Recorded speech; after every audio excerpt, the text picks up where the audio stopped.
D'abord, c'est toujours agréable d'inaugurer une structure qui est destinée aux jeunes enfants. Le signe d'une ville qui se renouvelle, d'une population jeune qui nous rejoint, et c'est le signe donc d'une activité qui se perpétue. Donc c'est toujours agréable, mais je dois dire qu'ici au Parc de l'Europe, Madame la Directrice, c'est peut-être encore plus agréable que d'habitude parce que on voit tous, je crois que c'est une évidence et je ne vais pas être très long là-dessus, qu'à la fois le cadre extérieur et la réhabilitation, la rénovation qui a pu être réalisée par les équipes des entreprises et de la ville est quand même remarquable. Dans la décision politique, c'est une décision qui peut aujourd'hui paraître évidente.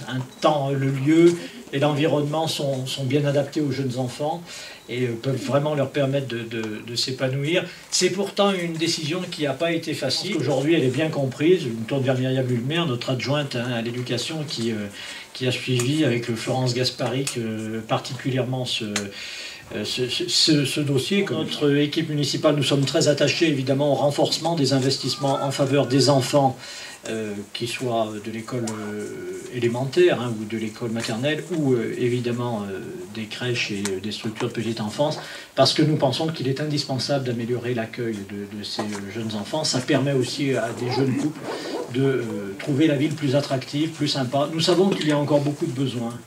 Je veux dire que nous ne sommes pas naïfs. Nous créons 202 places de crèches durant ce mandat. Si on pouvait en créer plus, on en créerait plus. Malheureusement, on ne peut pas. On sait qu'il y aura encore des demandes, mais en même temps, on a conscience de répondre à un besoin qui est évident. Il est d'autant plus évident que les moins de 3 ans ne sont plus accueillis à l'école maternelle, d'une manière générale, sauf dans quelques secteurs très particuliers. C'est un transfert de charge de l'État, il faut quand même le dire, parce que c'est avec nos impôts locaux qu'on prend la suite, c'est la réalité. On le fait de bon cœur parce qu'on sait que c'est utile socialement et que c'est indispensable. Et puis quand on voit de telles réalisations, on sait que c'est, je crois, de l'argent qui est bien dépensé. Enfin, c'est quand même un transfert de charge, je suis bien obligé de le dire en toute objectivité.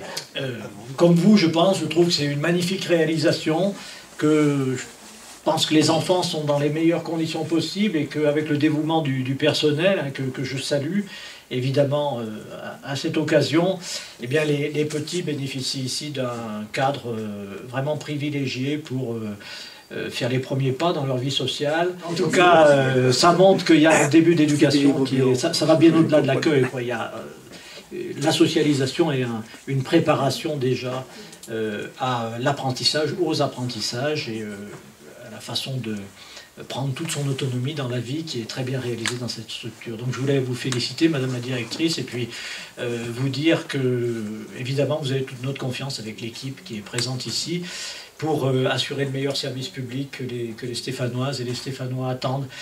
C'est un plus que doit rendre notre ville dans cette capacité à accueillir les jeunes, et je crois qu'ici nous en avons un très très bon exemple. Voilà, merci encore, et puis félicitations à toutes celles qui ont participé à cette rénovation, à cette réhabilitation, à l'ensemble des élus et des personnels de la ville qui se sont impliqués. Je crois qu'on est très satisfait ce soir, et on peut souhaiter vraiment un meilleur usage possible. Peut-être allez-vous être un peu débordé par les demandes, parce que on sait, comme je le disais tout à l'heure, qu'il y a encore des efforts à faire de ce côté-là.